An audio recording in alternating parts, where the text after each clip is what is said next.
আমরা আছি তো না বাইরে বাইরে বাইরে বাইরে তাড়াতাড়ি বাইরে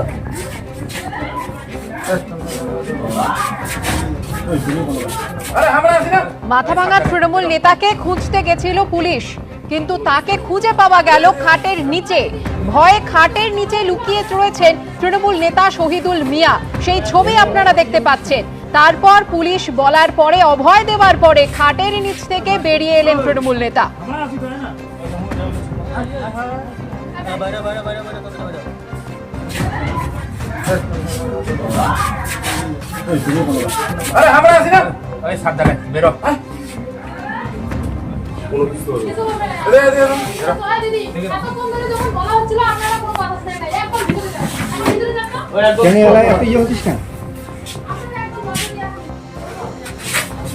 ঠিক কি ঘটেছে জানবো, কথা বলে নেব আমাদের প্রতিনিধি শুভেন্দু ভট্টাচার্যের সঙ্গে। শুভেন্দু, আমরা ছবি দেখলাম, কি অভিযোগ রয়েছে তৃণমূল নেতার বিরুদ্ধে?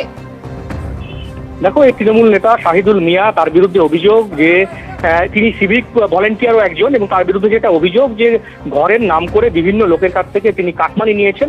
এবং এই ঘটনা কিছুদিন আগেই কিন্তু তার বাড়িতে বিক্ষোভ দেখায় স্থানীয় গ্রামবাসীরা, এবং তারপরেই গতকালও তার বাড়িতে বিক্ষোভ দেখায় কিছু গ্রামবাসী, এবং তখন পুলিশ আসে এবং সেই ভয়ে সে খাটের নিচে ঢুকে যায়, এবং সেখান থেকেই পুলিশ তাকে উদ্ধার করে পরে আটক করে। এবং এই ঘটনায় কিন্তু যথেষ্ট চাঞ্চল্য ছড়িয়েছে, এবং স্থানীয় বাসিন্দাদের অভিযোগ এই সিভিক ভলেন্টিয়ার নিজের প্রভাব খাটিয়ে বিভিন্ন লোকের কাছ থেকে, সাধারণ মানুষের কাছ থেকে, যারা আবাস যোজনার ঘর পেয়েছিল তাদের কাছ থেকে কাটমানি, কারো কাছ থেকে 5,000, 10,000, এমনকি 20,000 টাকা পর্যন্ত কাটমানি নিয়েছে। এবং দীর্ঘদিন থেকে সাধারণ মানুষের তার উপর ক্ষোভ ছিল, এবং সরকার বদলের পরেই কিন্তু তার বাড়িতে ঘেরাও করে বিক্ষোভ দেখাতে থাকে সাধারণ মানুষরা। এবং গতকালও একইভাবে কিছু মানুষ তার বাড়িতে যায় এবং তাকে খুঁজে পাওয়া যাচ্ছিল না। এরপরে পুলিশ আসে, পুলিশ তাকে খাটের নিচ থেকে খুঁজে বের করে।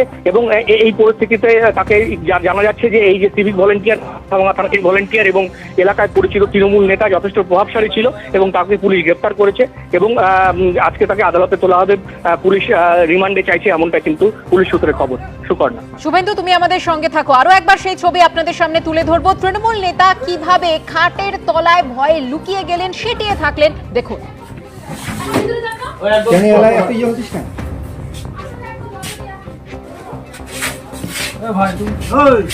আমরা আছি তো না বাইরে বাইরে বাইরে বাইরে তাড়াতাড়ি বাইরে